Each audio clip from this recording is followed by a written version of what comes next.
and we will get started. So I am April Chatham Carpenter. I'm the department chair in the Department of Applied Communication at UA Little Rock. And we actually started this leadership lecture series 9 years ago. And the person who helped start it, who was the chair of our advisory board at the time, is actually here tonight, which is exciting.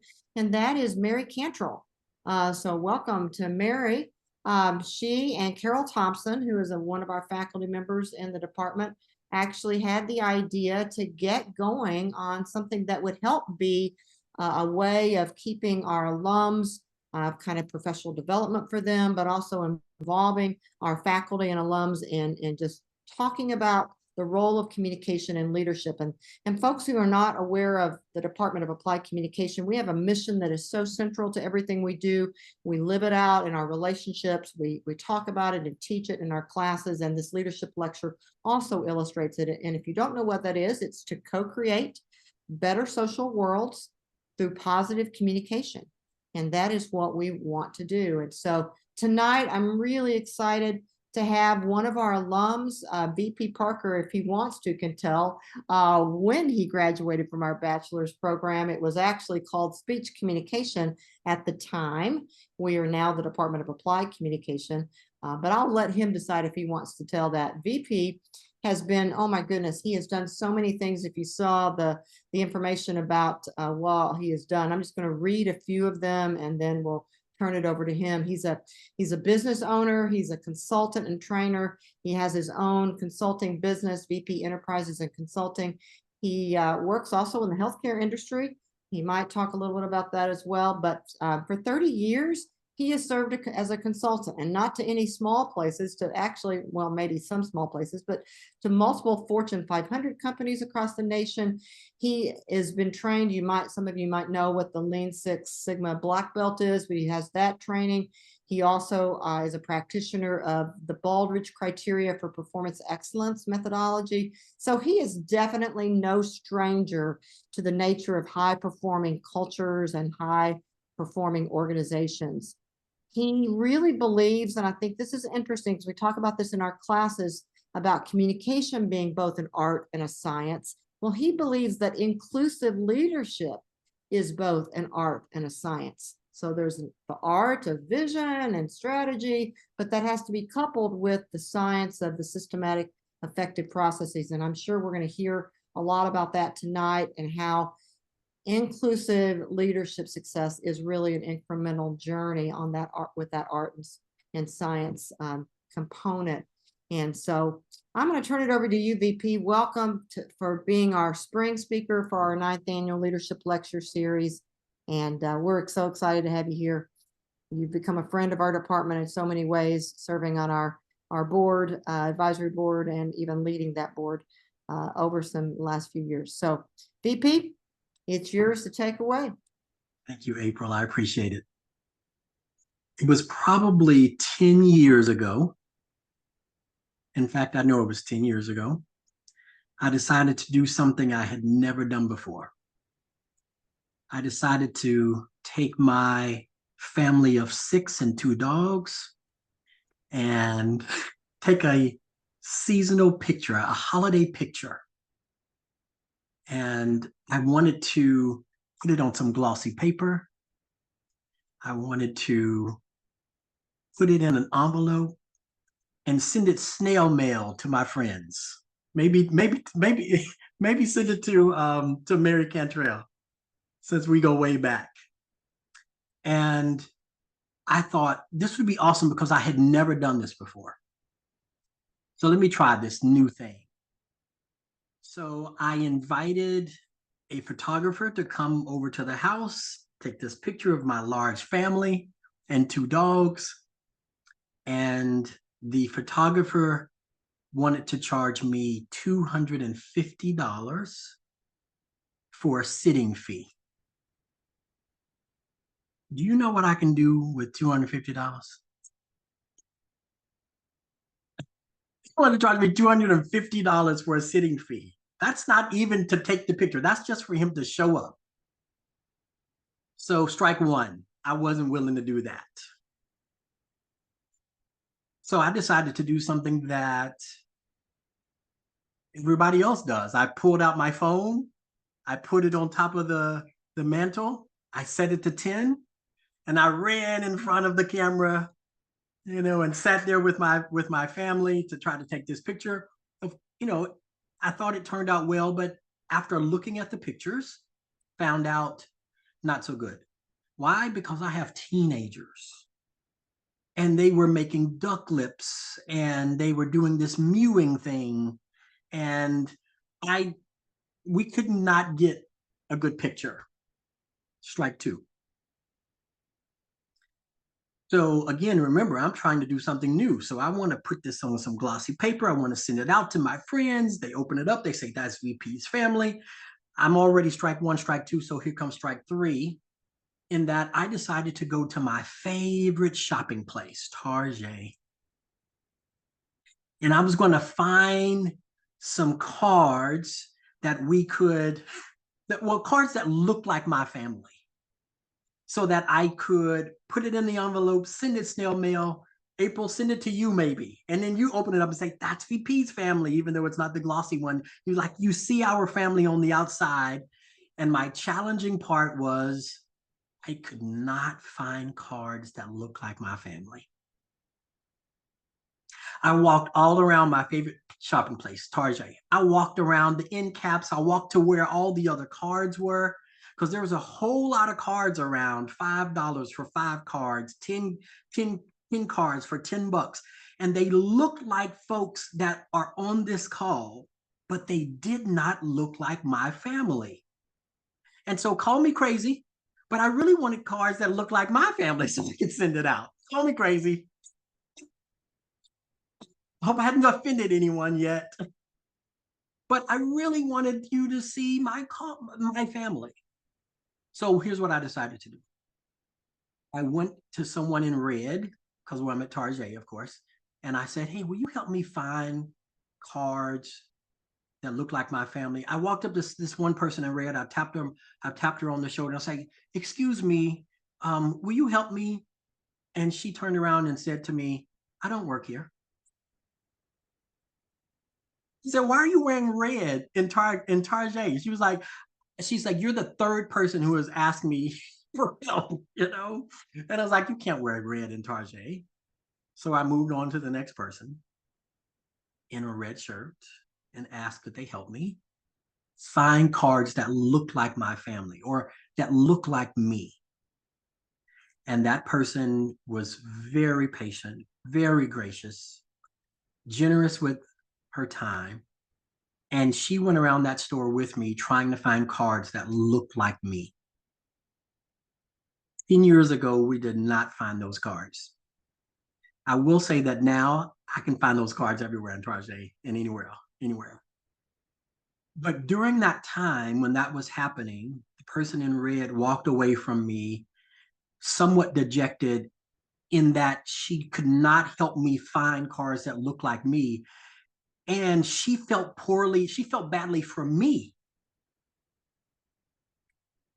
I didn't feel badly for me, but I did feel like that it was one more thing that reminds me that I'm different. It was one more thing to remind me that the things around me may not always be created for me. I found cards that look like many of the folks that are on this call, and I am not mad about that. In fact, I am so glad and happy that you were able to find cards that look like you. I just want to find cards that look like me. And I wonder if I'm asking too much. I don't think I am. When I then think about walking down Target aisles and still finding Band-Aids that read flesh color. And when I take that Band-Aid off and I put it on my skin, I ask myself, whose flesh? I ask myself, 10 years ago, were there hair care products that would accommodate my family and my family composition, where my wife, who graduated from UA Little Rock, by the way, who grew up in a family where her mother is white, her dad is Palestinian, and our multi-ethnic kids have hair that you need some ethnic hair care products to help them with their hair. I promise you that.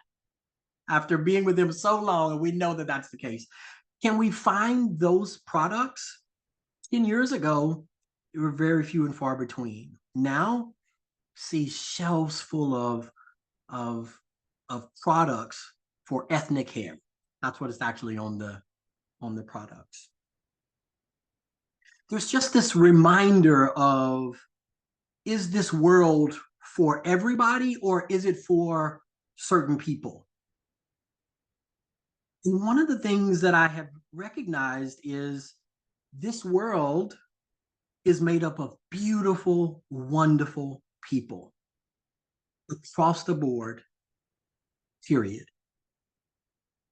However, I also find that there are things that are not inviting for me, or maybe not even inviting for women, or maybe not even inviting for someone whose religion is different from a Christian religion, because we do live in the Bible Belt here, or someone whose sexual orientation is different than the dominant group or the main group.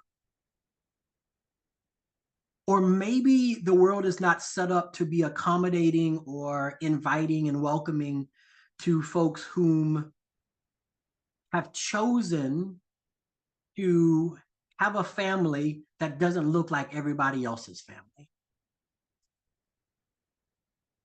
And yet, I am still optimistic.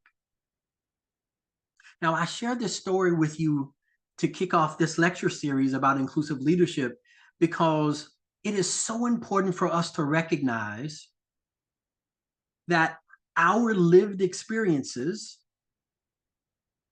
may not be everybody else's lived experiences.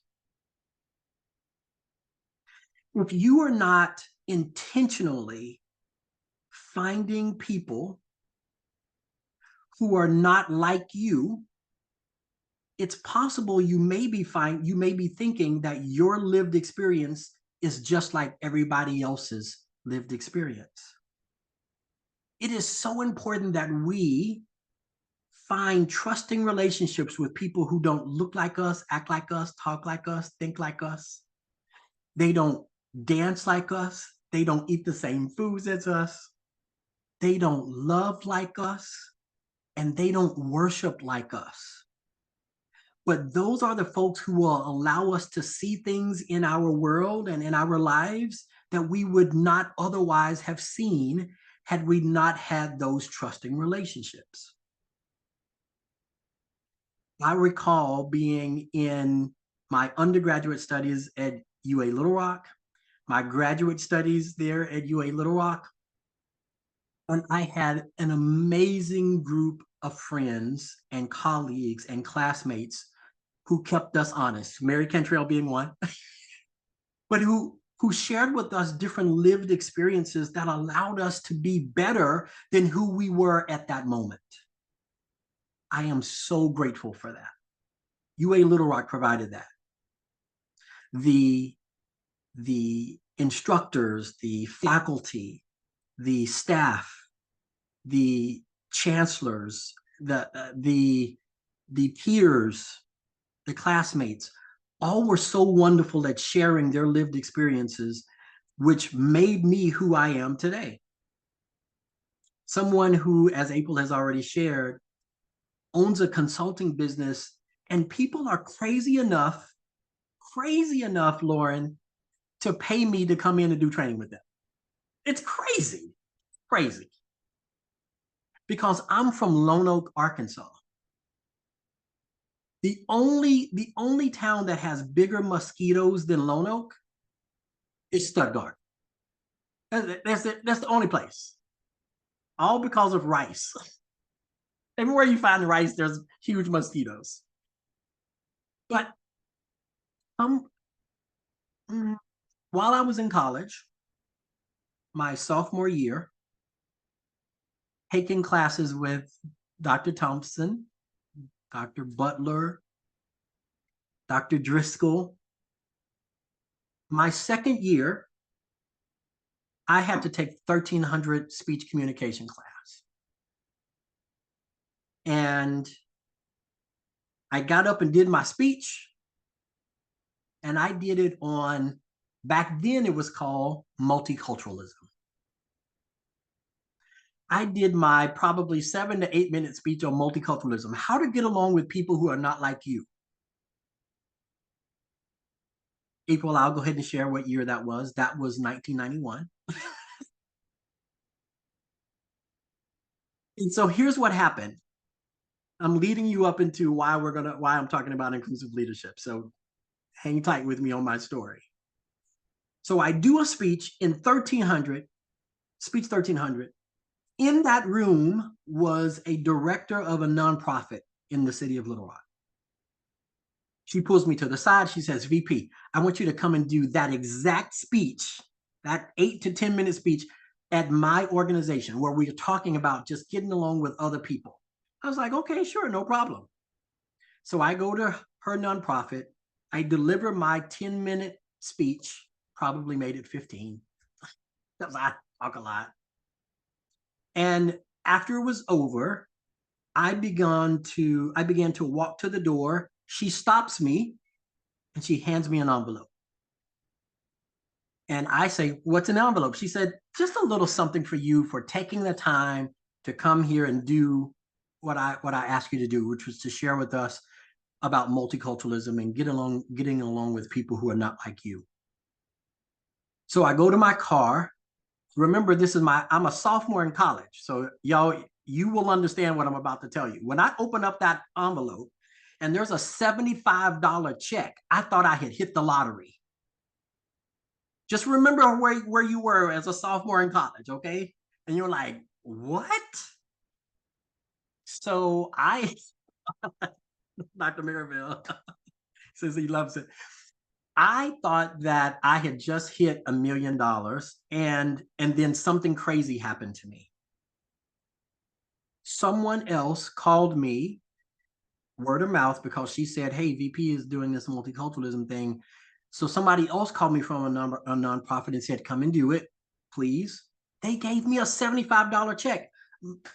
At that point, I realized, wait a minute, there's a business here. There's some money. I don't have to eat Taco Bell and Mickey D's every day. I don't have to. So I upped my game and went to Bonanza. Bonanza was right down the street from UA Little Rock. It's not there anymore, but it was there. So I started doing these multiculturalism speeches and presentations and trainings. And this is what happened. And all of this, I promise you, I'm telling you, it is all truth that gets us to inclusive leadership. After doing that for another year and a half, someone calls me, and I'm going to do like this because it was not a cell phone. It was one of those landline phones. Someone calls me and says, hey, we hear you're doing multiculturalism training, and we're with monster.com in Cincinnati. So obviously, I hung up on them because this is a prank call. Who's calling me from Monster? At the time, Monster was like Indeed, okay? So I hang up the phone. They call back and say, hey, this is not a prank. We hear you're doing multiculturalism training, and we have a program that we're about to start at Monster called the Diversity Leadership Program.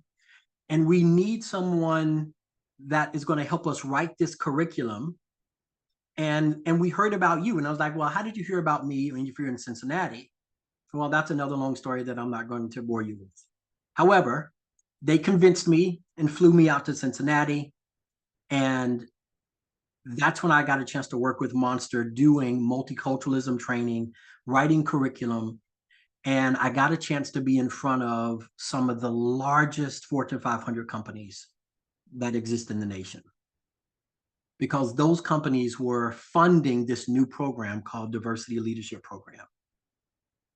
So I do my thing. I write the curriculum. I train the trainers. And then I'm about to walk off into the sunset. And some of the Fortune 500 companies that were there as sponsors said, hey, Monster, we would like to have VP come to our business and do what he just did. I had if you know me, and some of you do, I'm a little eccentric. And so what I was doing is I was bringing a different type of energy and to the training and to the speeches that I was doing. And they were loving it. So they were like, hey, let's have VP come and do it for us. American Airlines, Energizer, PricewaterhouseCoopers. And Monster says to them, VP doesn't work for us. He's a contractor. And that's when they started hiring me. And that's when I got into corporate America doing diversity training, and then moved into Lean Six Sigma and organizational development, which was what I was studying there at UA Little Rock. And eventually got to a place where I was able to start a business and then do well from there. Listen, I tell you all of that because I want you to understand that inclusive leadership is not something that I talk about as if it's something that I'm not passionate about. Inclusive leadership is something that reflects who I am, and I'm constantly on this journey of trying to get better and better and better. And I'm just fortunate enough to have gone to UA Little Rock, got a wonderful and amazing foundation for speaking in public, and then making connections to the theories that we learned at UA Little Rock. So I hope that I'm speaking to students who are listening to me tell you that I am from Lone Oak, Arkansas, and I have been in front of some of the biggest organizations in this nation. And you likely could do the exact same thing. Applied communication is something that fits anywhere and everywhere. It is one of the best degrees that you could have. And so my talking about inclusive leadership, I want to share with you some of the things that we say or that I say to help people better understand inclusive leadership, because some people think that leadership is something that you are born with. That's a theory. Innate traits of leadership. I won't fight you on it. But to be an inclusive leader, you have to be intentional. You have to be intentional about what it is you want to do and how you do it. You have to surround yourself with people who don't look like you, act like you, talk like you, think like you. They don't TikTok like you. They don't dance like you. They don't love and worship like you, but yet you need them around you because they show you things that you would have missed otherwise. So when we talk about leadership or inclusive leadership, it's important to recognize that there are so many different dimensions that make up who we are. And everybody on this call, or everyone who might be listening to this through the recording, you show up on what we call our diversity wheel. That's what you're seeing on the screen now. There are over 34 different dimensions on this wheel. And some of these dimensions have impacted your life, and others you don't even think about. And the flip of that is true. The things that you don't think about, there are some people out here who are living those dimensions every day, and they are forced to think about. I have friends around me, like Broderick Daniels, who's on the call right now. I have friends around me who have shown me things that I didn't know existed. I've had people around me who shared with me their diversity dimension that made me be more empathic and made me better understand where they were coming from. And because of that, I become a better leader. Let me share something with you that you already know. By the way, there's nothing that I'm going to say here, April, that hasn't already been said. So do not think that I'm about to share with you anything that is new. I'm just sharing it from my vantage point. 21 Irrefutable Laws of Leadership. That book, 21 Irrefutable Laws of Leadership. Leadership law number 2. Leadership is influence, nothing more, nothing less. That is so true. When we think about inclusive leadership, we're thinking about how do we influence people to feel like they are respected and valued and heard and seen, but also how do we influence them to be productive at the highest level of engagement as you can get. But to make that happen, it means you have to be intentional and you have to be influential, because no matter what informal, well, actually, in this case, no matter what your formal power is, you can't make someone feel engaged. What you can do is create the environment and the culture for them to excel and to be engaged, but you can't make them feel engaged. Inclusive leadership is me saying, I recognize, and when I say me, I'm talking about all of us. Inclusive leadership is us saying, we see 34 different dimensions on this wheel, and there are some folks whose dimensions really define who they are. And as an inclusive leader, I want to know what that is. I want you to tell me more about it so that I can better understand you, so I can meet you where you are, so that you feel like you are always in a place of belonging. You always have a sense like you belong here at UA Little Rock. You belong here at your workplace. You belong here in your group of friends.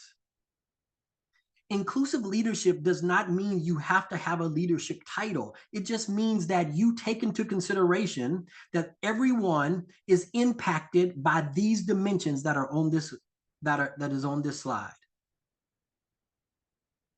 That's what inclusive leadership is. You do not have to be in a formal leadership role to be an inclusive leader. So Dr. Driscoll, when you reached out to me and said, hey, I'd like to talk to you about DEI, I'd like to talk to you about diversity, the things that I'm saying now are the things that I would share with you once we get together. Because I can tell you from 30 years of being in this profession as a practitioner, a consultant, a trainer, that we have seen organizations change because leaders, informal leaders and formal leaders, have decided that they were going to be inclusive leaders. Yes, transformational leadership is amazing and wonderful. Charismatic leadership, amazing and wonderful.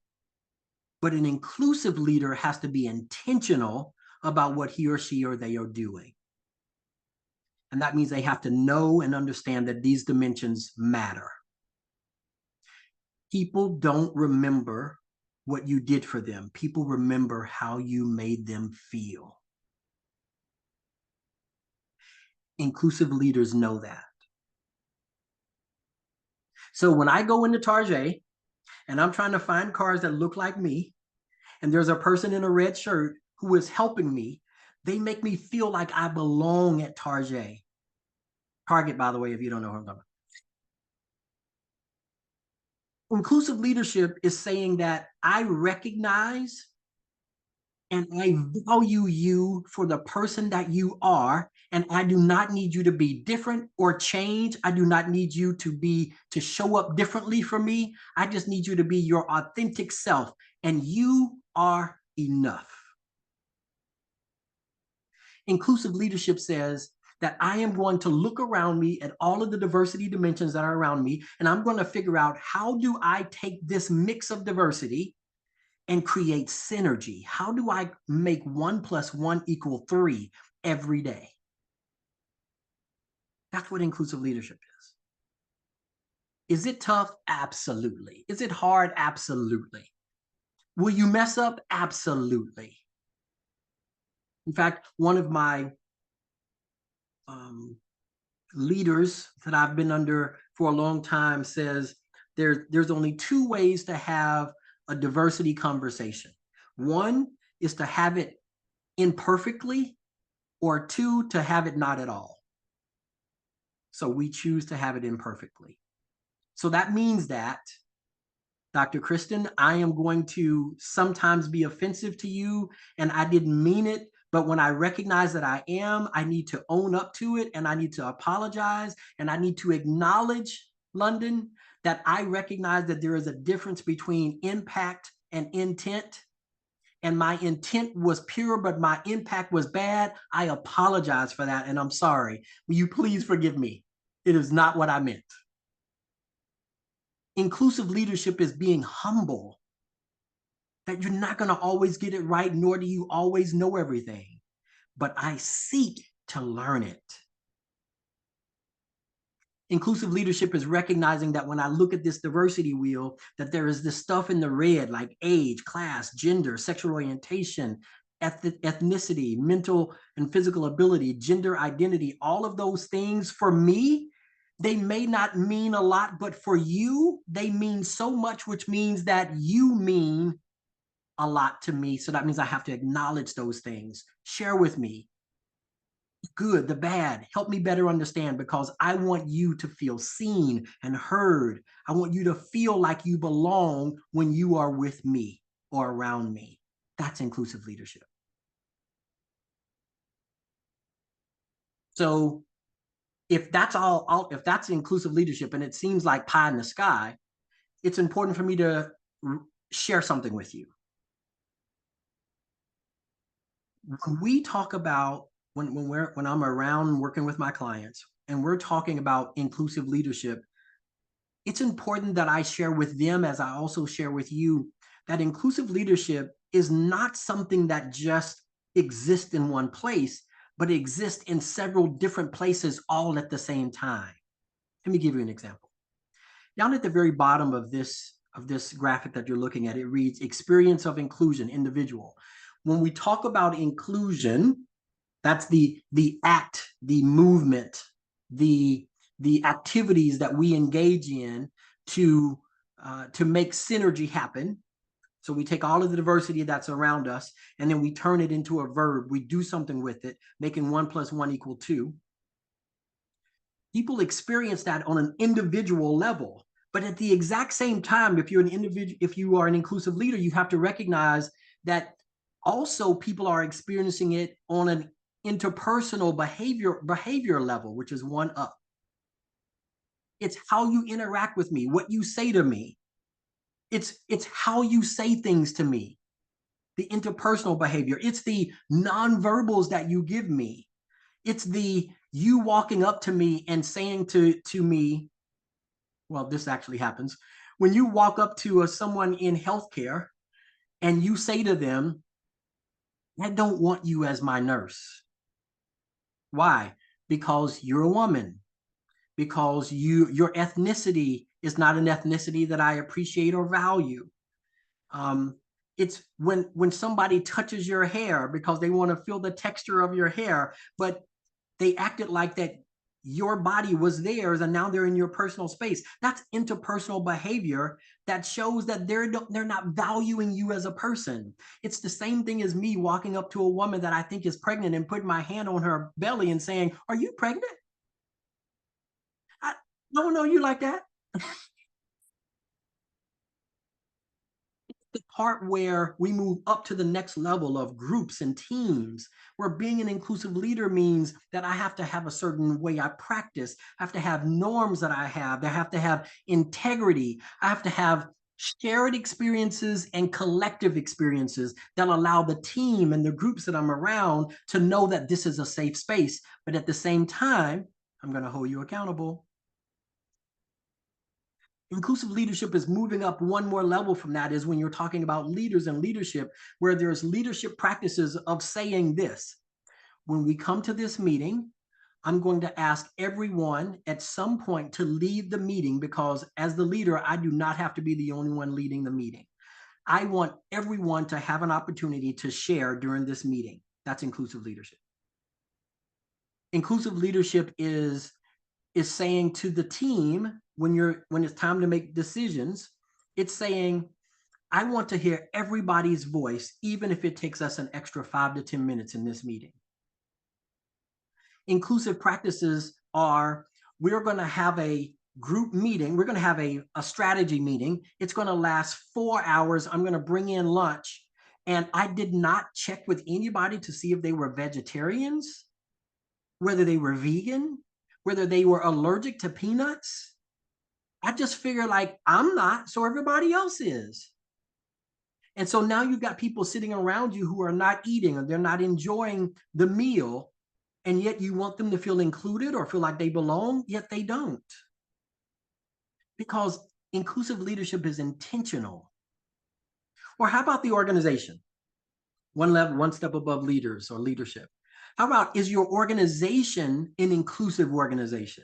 Do you feel like you can come to work and bring your whole self to work? Or do you feel like that you've got to take off layers of yourself as you leave your house to come to work and show up, hopefully, and be the best you, but you really left main parts of you, of your diversity dimensions at home?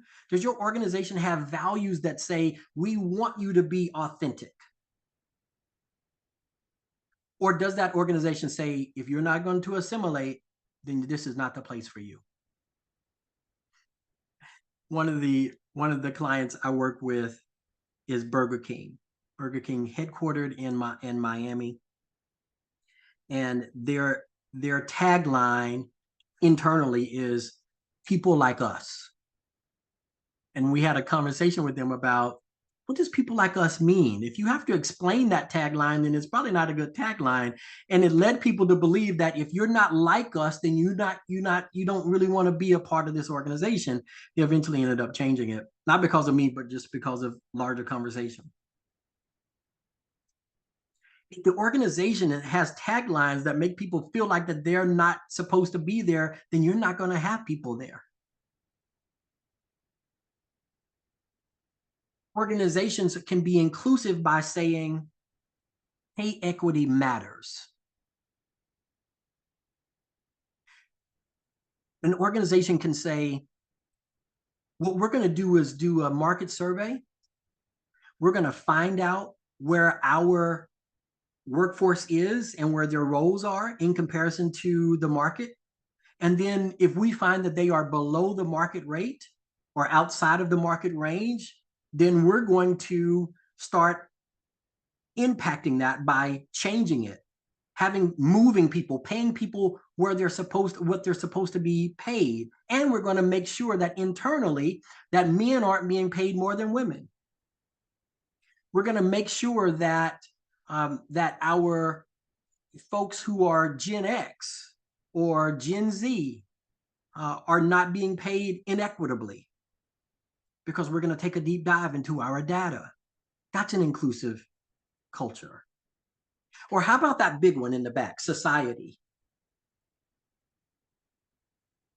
Remember I told you about my multi-ethnic family? You may not know this unless you are around folks that may look like our multi-ethnic family.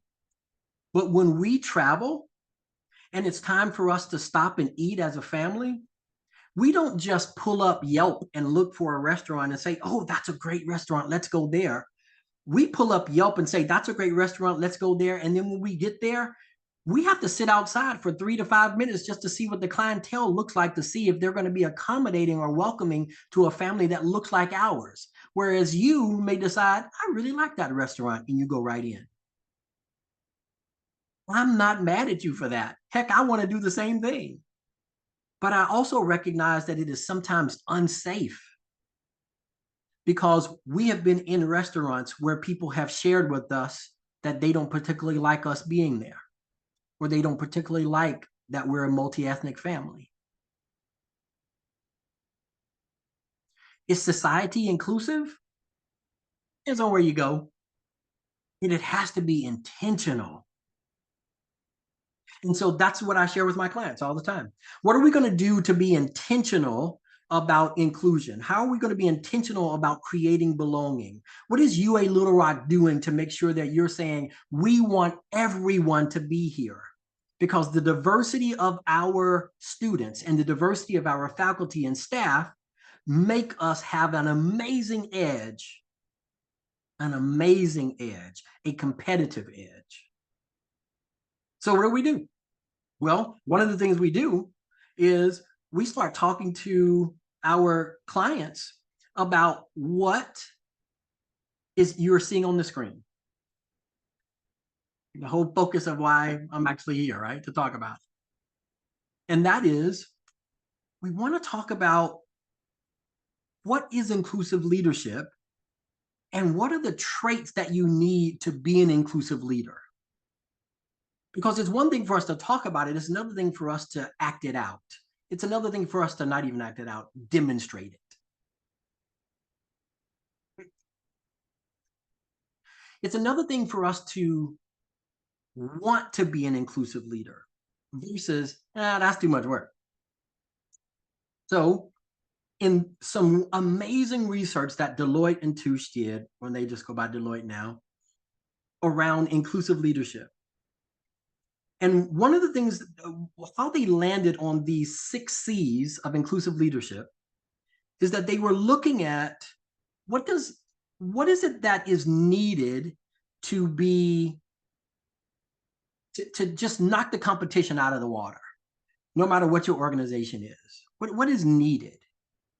And so they started looking at trends, they started looking at the market, and they came up with some amazing conclusions about how the market is more global and how to win talent, you have to be able to create cultures where people will come to you and then stay, retention. They talked about the diversity of data and communication and information and how global it is. Who's going to lead us through these things that allow us to have a competitive edge when we're inside of this type of dynamic? And so what they landed on were these 6 things. I appreciate you, Dr. Thompson. Learned a lot from you. And so what I like to do is I like to highlight the 6 C's with asking you, all of you on this call, does this resemble or reflect you? Or where are you on that continuum when it comes to these 6 C's? For instance, first of all, there's the 6 C's are commitment, courage, cognizance, collaboration, and of course, our other one, which, let me actually move this back just a moment. Our curiosity and cultural intelligence, which I like to say cultural humility, by the way. I'm not going to fight with Deloitte. One of the things that is so important about the information that they have shared and captured here is this. You have to be intentional about all 6 of these things. It's not something that you just get up one day and say, oh, you know what? That's me. I'm curious, even though we do say that. But are we really? Are we collaborative? We say that we are, but are we really? And we say that we are cognizant of other people and our biases, but are we really? And so in the work that I do in working in OD and working with organizations when we're around leadership, we have to take deep dives into these 6 C's and ask ourselves, are we doing this with any level of consistency? And then are we holding ourselves accountable? So I just like to highlight these six things. So what I'm going to ask is, in the chat, I'll cover the 6 C's. And I'm going to ask if you'll just drop in the chat where you think you are on each one of these. On a scale of 1 to 10, when it comes to commitment to being an inclusive leader, are you a 1? I'm not doing anything. Or are you a 10? Oh yeah, this is what I do. It's my mantra.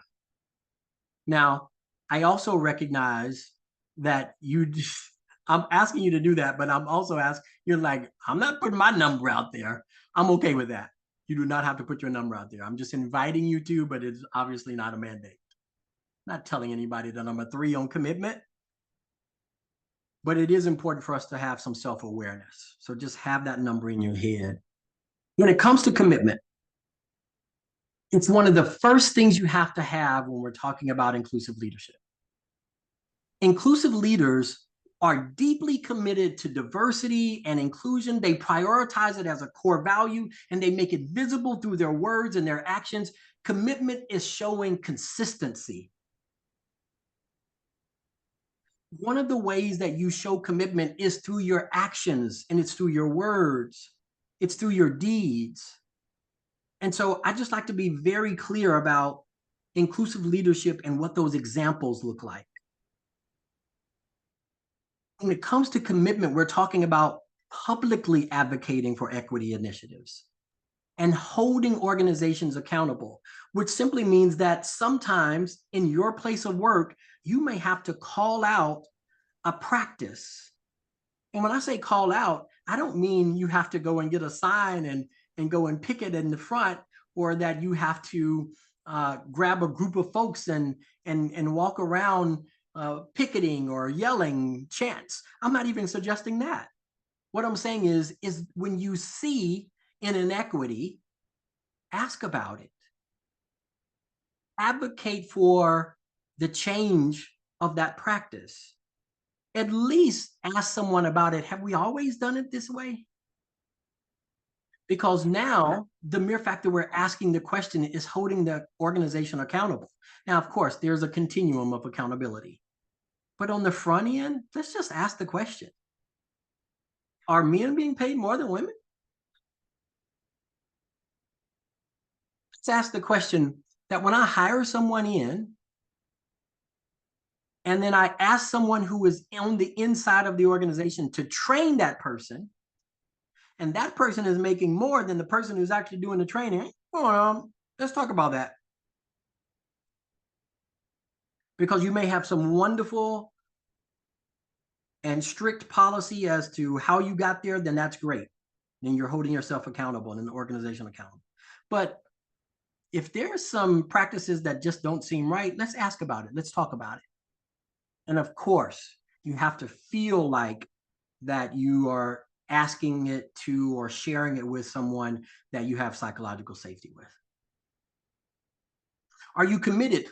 Commitment is, are you allocating money? Are you allocating resources and budget to support our DEIB efforts or our belonging and inclusion efforts? Because one of the ways that you know you're committed to something is, are you putting resources and money or funding toward it?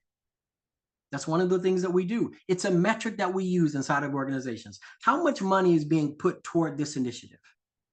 How much money, or not money, resources, capacity, the number of people that are in this staff or on this staff or in this department.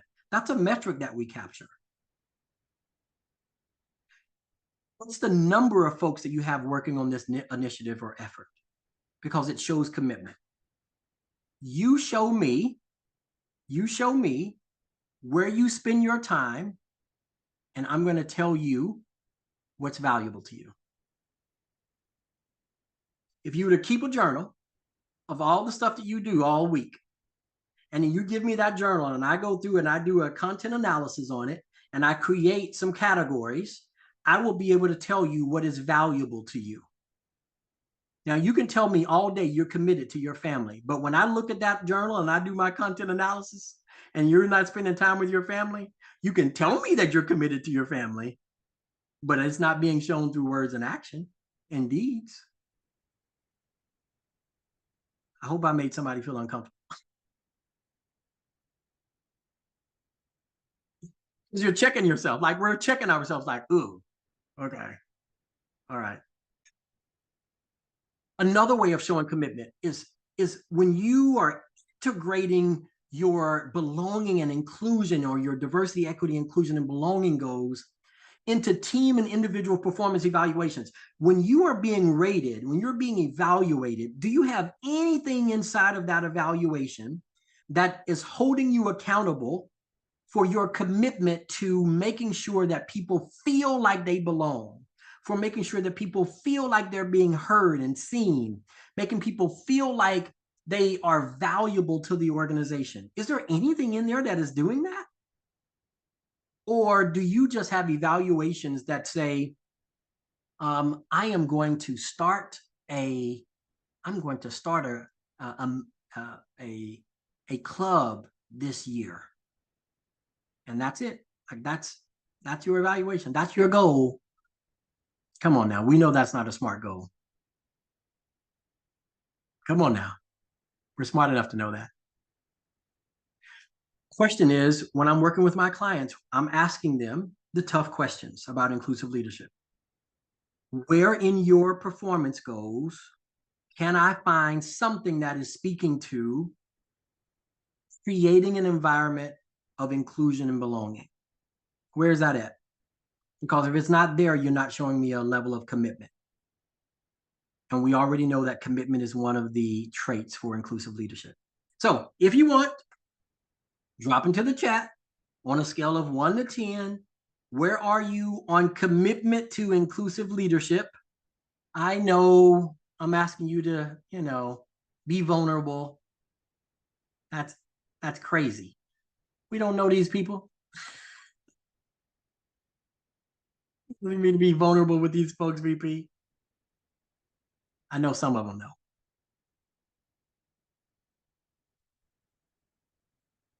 I see some numbers. I see some 8s. I see some 9s. I love that. Oh, I see a 10. 7, 9. Love it. That's awesome. Commitment is 1. How about when we talk about another one of our C's? When we talk about courage. And when we talk about courage, it's something that you already know. You already know what courage is. But I want to make sure that I highlight when we talk about inclusive leadership, we're talking about challenging the status quo, addressing biases that are yours or someone else, speaking up when you see inequities, and speaking up when it doesn't always benefit you. Courage is I'm doing this activity, this action, even though I may have some fear or it makes me vulnerable. Well, what does that look like as an inclusive leader? Calling out microaggressions or biased behavior. Here's a microaggression or a biased behavior. Here's one that you find at work. Someone walks up to another person and says, "Hey, where you from?" And that person is being asked that question because maybe they had an accent, or maybe they speak another language, which is their native tongue, which means that the English that they're speaking here may have some accent differences. And then when that person says, "Well, I'm from Arkansas, I'm from California," that person still comes back with another question. "Yeah, but where are you from?" I told you where I was from. I'm from California. And by the way, I don't know you like that. Why are you asking me that? An inclusive leader, especially in a workplace setting, might actually say something to someone on the side. "Hey, I heard the conversation." This is a colleague. "I heard the conversation, and you asked that person where they were from, and I think it made them super uncomfortable. And you just want to make sure that I'm just checking in with you. Like, do you know what made them uncomfortable?" "No, I didn't know what made them uncomfortable." "It did. It made them uncomfortable." They probably get that question a lot based on how they responded. So I just want to bring to your attention, it is a question that makes people uncomfortable. It takes courage to do that. It takes courage to to step up and say something to people when they're doing something that's inappropriate or wrong or treating people less than humane. And I'm not ever suggesting that you put yourself in harm's way, but I am saying to be courageous sometimes means that we're going to speak up for other people, especially when we are in the dominant group. So if I see another male being disrespectful toward another male or toward another woman or toward a woman, I might say something to that person, but I'm not trying to pick a fight. I'm just saying, excuse me, I don't think that we have to be disrespectful. I think that we could have said that differently. And of course, I'm not suggesting to any of you on this call that you're supposed to go and pick fights. But when you're at work, you have to be courageous in creating an inclusive culture. And it sometimes means calling people out or calling people in. But how we do that is so important, that we do it with love and we do it from a place of respect versus you're just an ass. Okay, that's not okay. It's not. So inclusive leadership is knowing when to call someone in or call someone out. I pull them to the side. I talk to them one-on-one. I wait till later in the day. I don't have to make a big scene in front of people. Courageous is doing those things that we're fearful about, but we do it anyway. That's being courageous. And sometimes it means leaning into some uncomfortable spots. Do not hear me say that I'm asking you to put yourself in an unsafe space. That is not what we're saying at all. In fact, examples of being courageous, calling out microaggressions, providing honest feedback to senior leadership about the lack of diversity in decision-making spaces. Sometimes we're making decisions for other people, all of those diversity dimensions, those 34, we're making decisions for those people, and those folks are not in the room. Like, wait a minute. I think that we're trying to make some decisions for people that are not here. So what can we do about making sure that we hear those voices? What can we do about making sure that they are represented, but not just represented, but also heard? That's inclusive leadership. That's being courageous. It's encouraging open dialogue about the uncomfortable stuff that is hard to talk about. And remember, there's two ways to handle those conversations. You can have those conversations imperfectly, or you can have those conversations not at all. And I'm choosing to have them imperfectly, because not having them at all can sometimes create an environment where there's not inclusion and belonging. So we've got commitment, you've got courage in the chat. Scale of 1 to 10. How courageous are you when it comes to being an inclusive leader? What type of courage do you tend to share and display? Again, I realize that I'm asking you to be vulnerable in front of this group.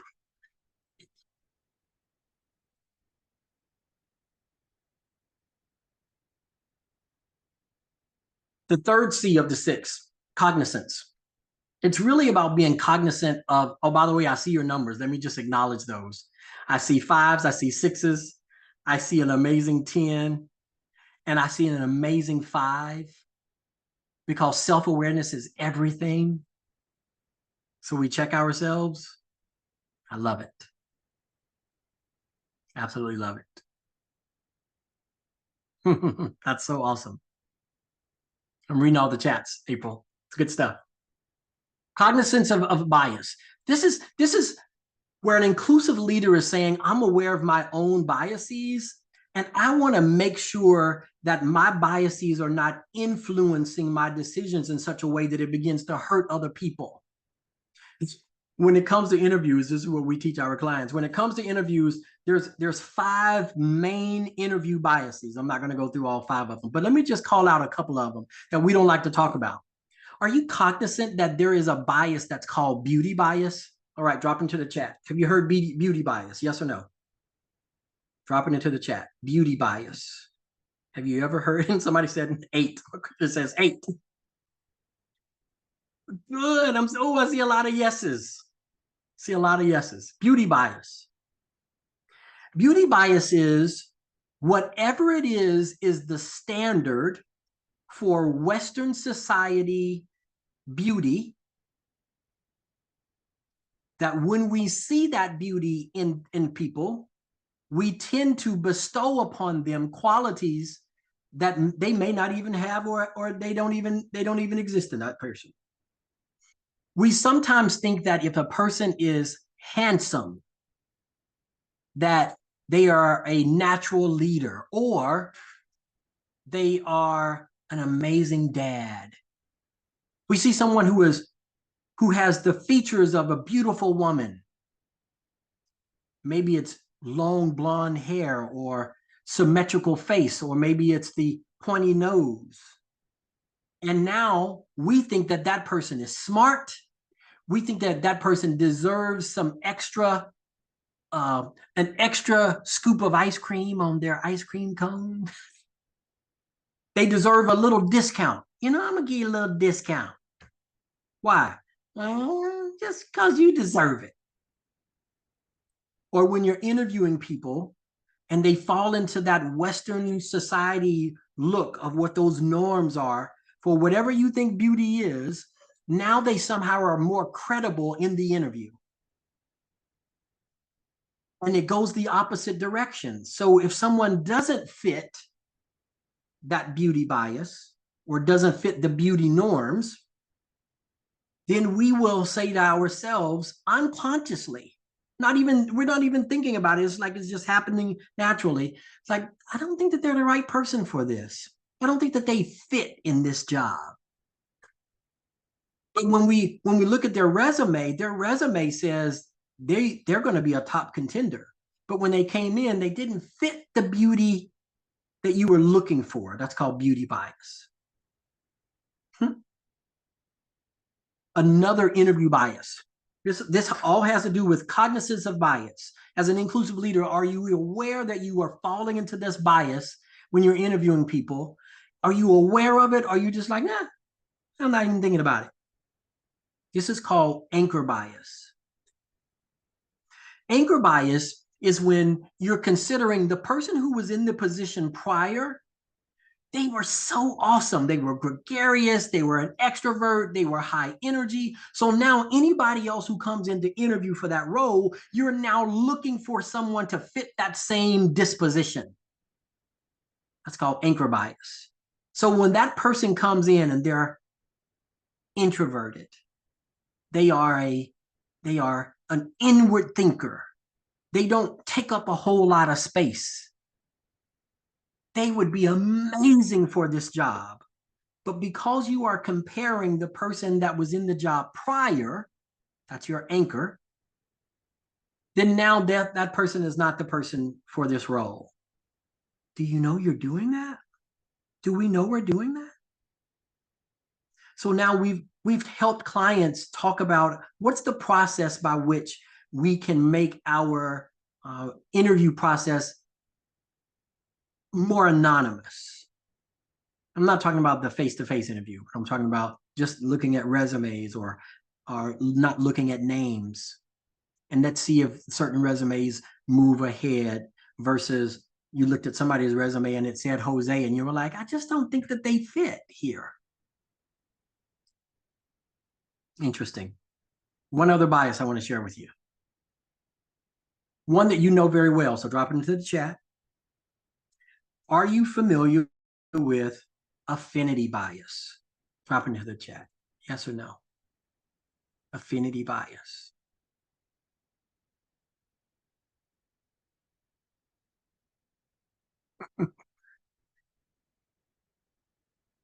Affinity bias is when I like someone because they like the same stuff I like.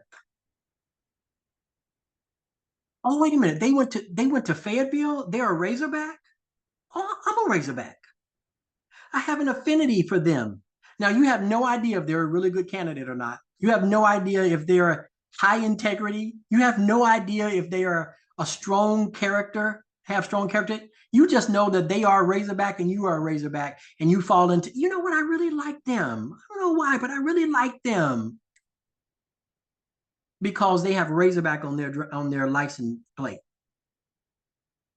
Affinity bias is when you are talking to someone in an interview or any other place, and they start sharing with you that they are a part of a sorority or a fraternity.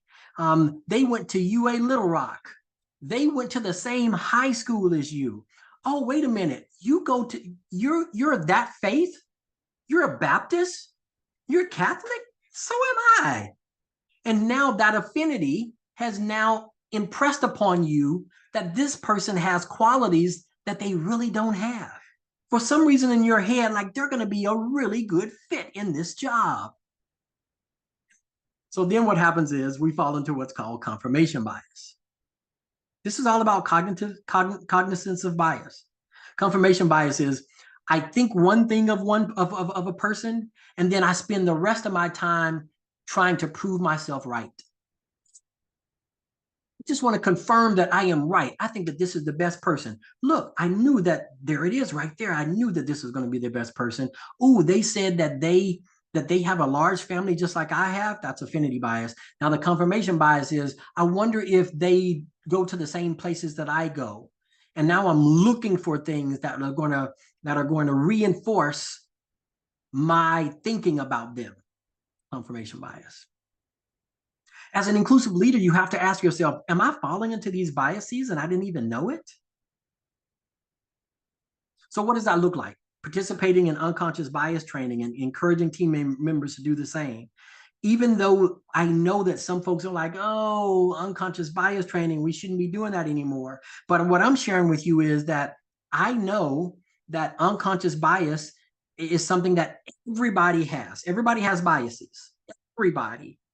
And so unless we make them known to ourselves, Johari's window, you know you're studying it in applied communication. Unless you know it, then you're going to continue to have that bias. Are you implementing structured interviews to reduce bias in hiring decisions? For instance, when it's time to hire, whether you're the hiring manager or not, when we're having these conversations, are you only asking and recruiting from certain areas, or are you casting the net wide and broad? Because if we're only doing it in the small pockets, then we're only going to get certain people, and maybe that's what we want. But an inclusive leader wants diversity on his or her team. Here's that other part about being cognitive or having some cognizance around bias. And that is, what data are you using to help you make your decisions? Subjective assessments only go so far, but what data are you using? Where's the data that tells me that the majority of the people that we're losing inside of our organization, inside of the first year of hire, where's the data that tells me it's mostly Gen X? No, it's not Gen X. It's mostly Gen Z, or it's mostly millennials. It's mostly people in a certain income bracket.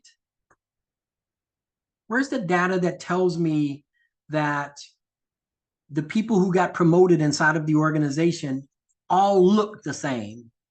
So over the last 3 years, when we look at all of our promotions, we're going to look at our data of all of our promotions, and we're going to ask ourselves, is there homogeneity inside of the folks that were promoted? If so, is that something that we're doing? Is that something that we're not even aware that we're doing?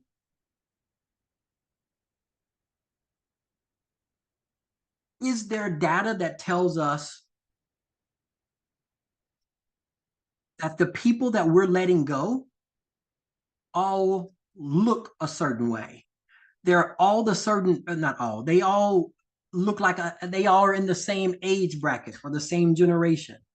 So when I start looking at my retention data or my turnover data or my attrition data, it helps me get rid of all the biases that I have. Like, we're an amazing organization, and this is an amazing place to work, which it is, whatever that place is you work. But I need data to tell me that we've had some biases, and it's going to uncover these biases. It's a part of inclusive leadership.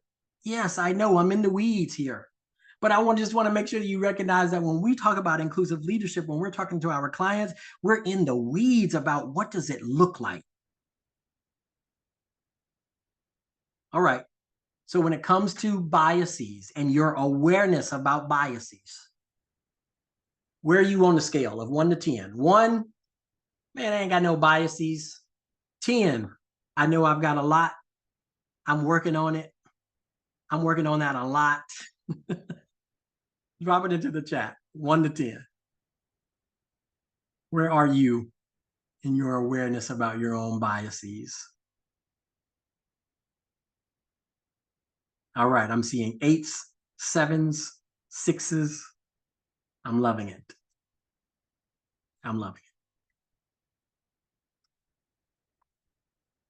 Cultural intelligence. Let's not mix up cultural intelligence with cultural humility. So let's start with intelligence. This intelligence piece, oftentimes people will say cultural competence. I just want to say this is just great time for me to say this.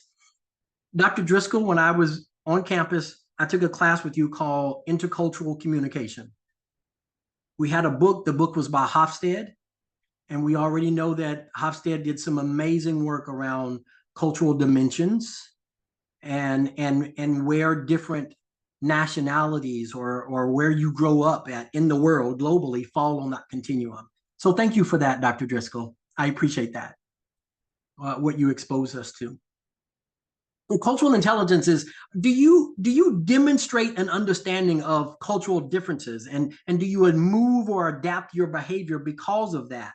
Do you recognize that there are people around you who have different lived experiences, and there are some things that maybe you shouldn't say in front of them, and nor probably should you say at all? Cultural intelligence is recognizing that there are some things that even though it didn't impact you, it does impact other people. And I want to be cognizant of that. I want to be respectful of that. I want to be culturally intelligent.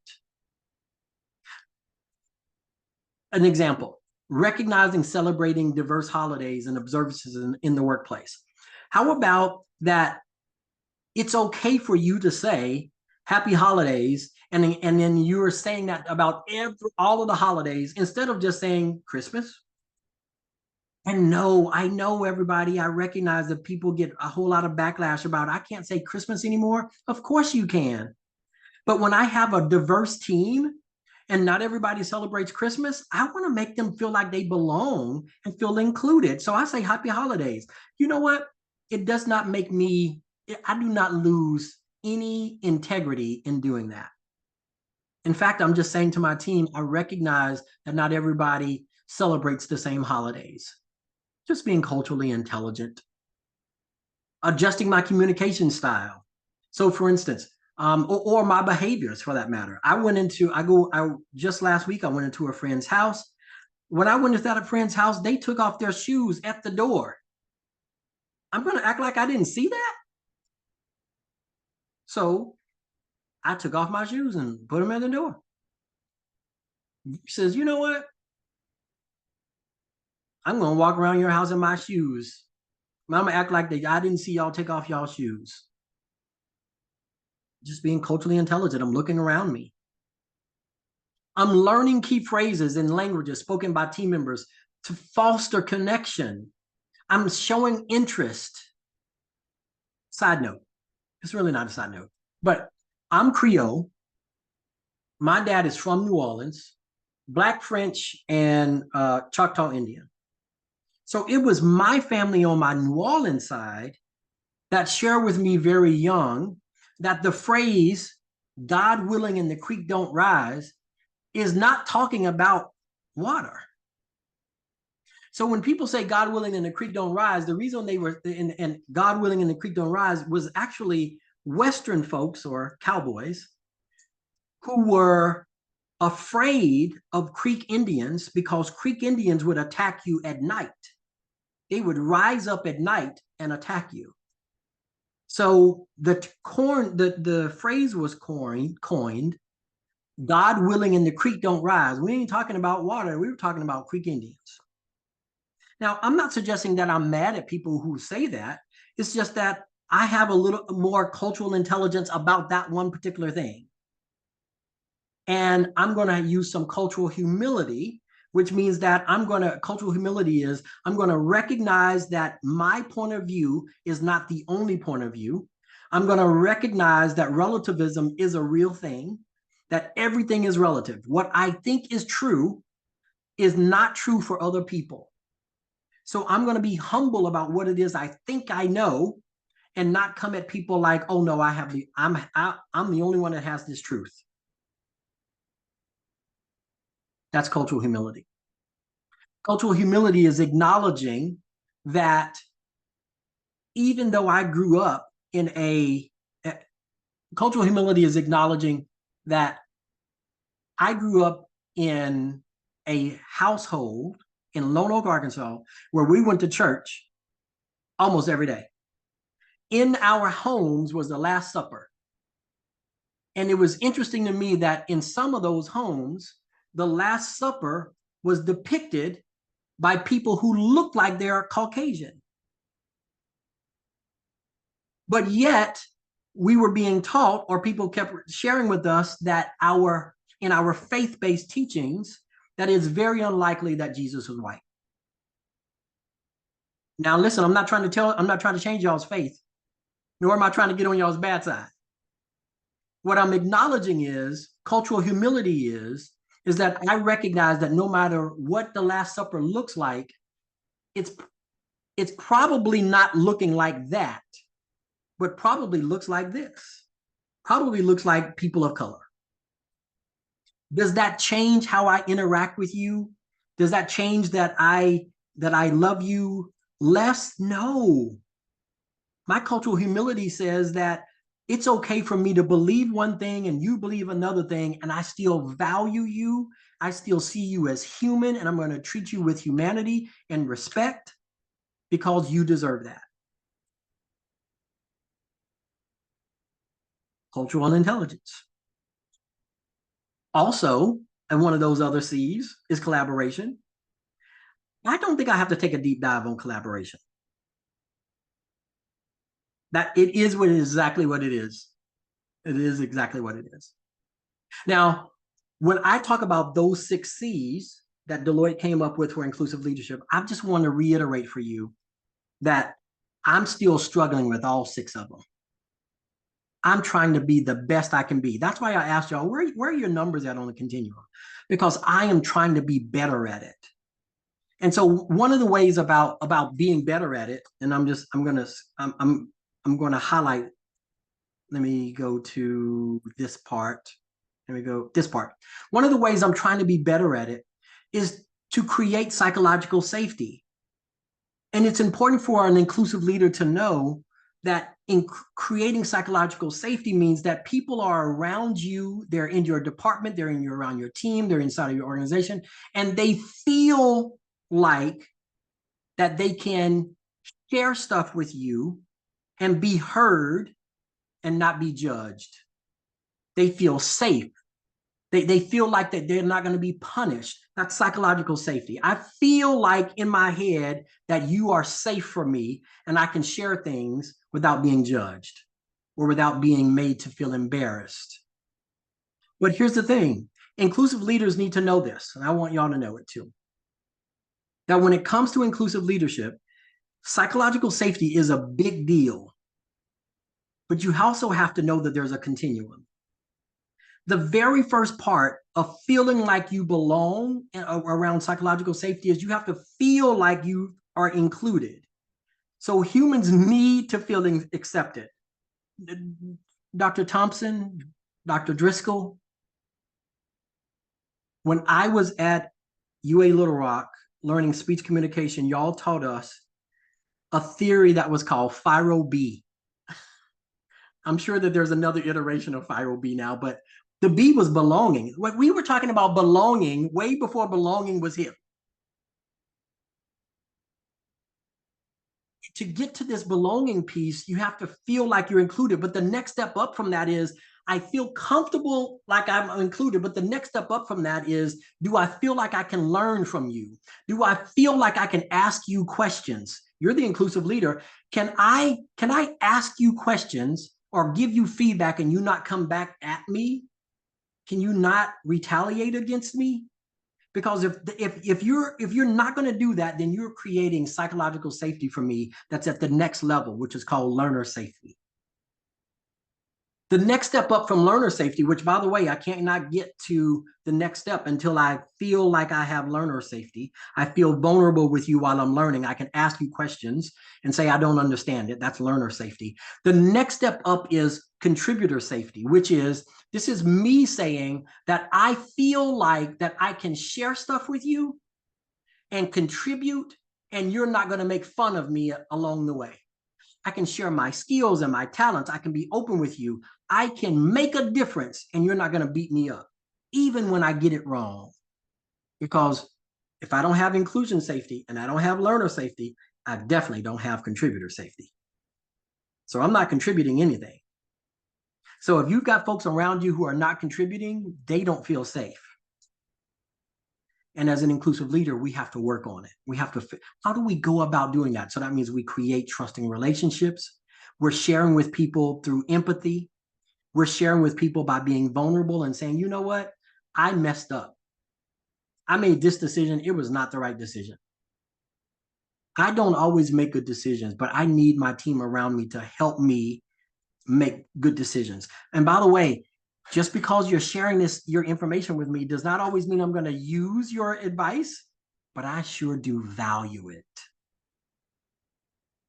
If I can get to these three things in psychological safety, then I get to that top one, which is challenger safety, which means that, April, now I feel comfortable challenging you. You're my superior, you're my boss, you're my immediate supervisor, you're the person that's over this department, or you're over a college. Do I feel comfortable challenging you? Because if I do, I have psychological safety. It was like, I don't really agree with that answer. I don't really agree with the decision you're making there. May I make another suggestion? If I don't feel that type of challenger safety, then I'm not going to do it. And I'm going to let you fall on your face. I didn't feel comfortable saying anything to her. I felt like, am I going to affect my grade? Inclusive leaders are always thinking about, how do I create psychological safety? So I'm going to ask you to drop into the chat. Think about your current workplace. Think about your current workplace. Which one of these levels are you currently at in your current workplace? Are you at inclusion safety? Are you at learner safety? Or are you further up at contributor safety or challenger safety? Drop into the chat. Because really what I'm asking here is, has your leader created psychological safety for you? So where are you? Challenger? Ooh, that's really awesome if you're a challenger. Contributor safety? That's really awesome. Those are the two highest ones right there. When you're retired, you're always at challenger safety. Mary said that. Learner safety? Awesome stuff. Listen, I appreciate y'all giving me the time to just highlight inclusive leadership, to even just highlight the 6 characteristics of inclusive leadership. And more importantly, I appreciate you allowing me to share with you my story of my being at UA Little Rock, having fabulous faculty and staff around me, who took an interest in my development, held my feet to the fire and held me accountable, who likely saw potential in me and then invested in me, and then allowed me to make mistakes, cry, allowed me to be vulnerable. And when I fell flat on my face, they picked me up and brushed me off and said, "You can do it." Encouraged me to move from my undergraduate degree into the OD undergraduate program with Dr. Carol, Dr. Thompson. Of course, I did that with Marcy. It was amazing to be at UA Little Rock, to get the support that I got, to be where I am now. And y'all just allowed me the opportunity to share with you not only my passion, but my passion for the environment that is at UA Little Rock. So if there are students here who are listening, please take advantage of all of these amazing and wonderful faculty and staff who are here to support you. Even the ones I don't know, the fact that they are hanging out with April says a lot about who they are, because I think very highly of April. And I also think very highly of the folks that I know who were supportive of me and the wind beneath my wings, as I continue to call them out. So the friends who have gathered here just to hear me talk, but you've heard me say this 1,000 times, Broderick, thank you for being here. Mary, thank you for being here. Thank you for even starting this or even giving us an opportunity to share. And I hope that in this 1 hour of me talking over, just talking, that maybe there was one thing that I said that maybe landed with you, that makes you think inclusive leadership is the way to go, and you have to be intentional about being an inclusive leader. And will you always get it right? No, you will not. I still don't have it right, but I try every day. And one of the things that I do is I listen to people. I listen to what they say, and I listen to what it is that they're trying to say to me when they don't say what they're saying, because every person is valuable to me. And those are some of the lessons that I learned while I was right there at UA Little Rock. And so I try to demonstrate that with the work that I do and with the interactions that I have. And in the last 2 minutes, I want to share one other thing. This has everything to do with UA Little Rock and speech communication. April, Dr. Donaldson, in that building of his that's named after him, he recently had a portrait that was unveiled. And I was there for that unveiling. It was a full house. But again, I'm telling you, this is kudos to speech communication and the applied communication department. When Dr. Donaldson was done saying, "Hey, thank you all for doing this," he said to me, he said, "Oh, and by the way, I'm going to call VP Parker down here, and he's going to say some nice words about me." I'm talking about on the spot, everybody, on the spot. He calls me down and hands me the mic. I hug him and I say, "Dr. Donaldson, I'm not on the agenda. Why are you doing this?" He said, "Because I just want you to say, just tell the people, about our relationship, because we have a great special relationship. He's so amazing." And so I got a chance to speak impromptu, extemporaneously for, 5 to 7 minutes about him. And when it was over, I just remember thinking the experiences that I had in speech communication, where you learn to speak and you're ready to speak, and you hone your craft and recognize that every job you go to, you are going to have to be in front of people, sharing and talking and interacting. And this degree sets us up for success. So thank you, April, for even allowing me to be here. Thank you so much. Well, thank you. How we do, this. VP, I've learned so much. I took a page of notes. I'm humbled because I have so much work to do. As you were challenging us to be thinking about that. If you guys would turn your cameras on, we would love to get a picture of all of us. If you'd be okay to be in that, and if I can get Savannah, Kristen, somebody who knows how to do that, just to take a screenshot pic, that would be amazing, so that we can get you in the picture. So so insightful. We also, we have other opportunities for you all to learn, and anybody that's a friend of VP Parker's is a friend of our department, even if you're not one of our majors or our students or our alumni. And so I'm going to ask Katie Halford to actually put in the chat an opportunity for you all to be a part of a book club discussion that we're going to be having. And so you can take a look at, it's got some information on that, but we did a book read as a faculty this last fall called Bittersweet by Susan Cain. I've got some copies that I want to give away to people who want to participate in this. And so if you're interested, we're going to have 3 different noon meetings over the next 3 months, over Zoom and or in person, and feel free to check it out on that link. And VP, if people want to get in touch with you, maybe they want to have you come speak at their organization, how would they do that? Is there an email that they should use for that? You want to put Indeed. Indeed. chat? May I drop that in? May I drop that in the chat? Yeah, please do.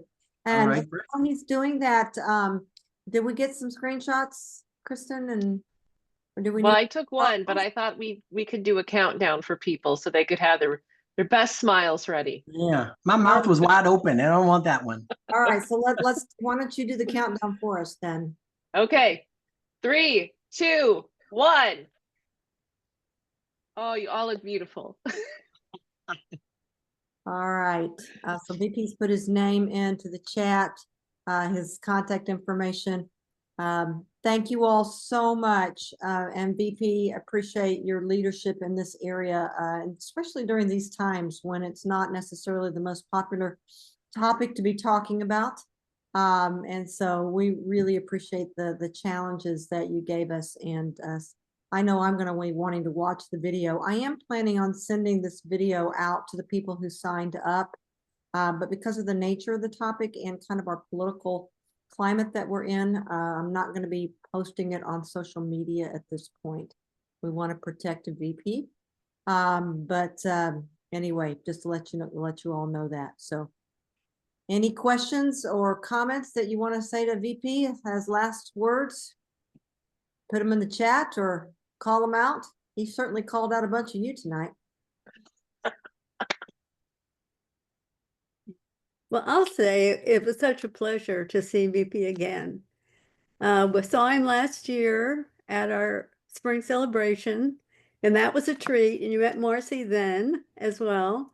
So I really, really enjoyed your talk tonight. Thank you so much. You, Dr. Thompson. I think the world of you. Thank you so much. You see some others. Yeah, so Kristen, you could just post the picture about what can you post on Facebook tonight. So that would be great. So, all right, you all take care. Have a wonderful evening and keep working on co-creating better social worlds through your communication with others. And that's really what I was hearing from VP tonight. It wasn't the mission of our department when you were back in the department, VP, but it was the mission underneath everything. It wasn't the official mission. Absolutely. And good to see you all here. So All right. take care. Have a great rest of your evening. Thank y'all. Stay safe.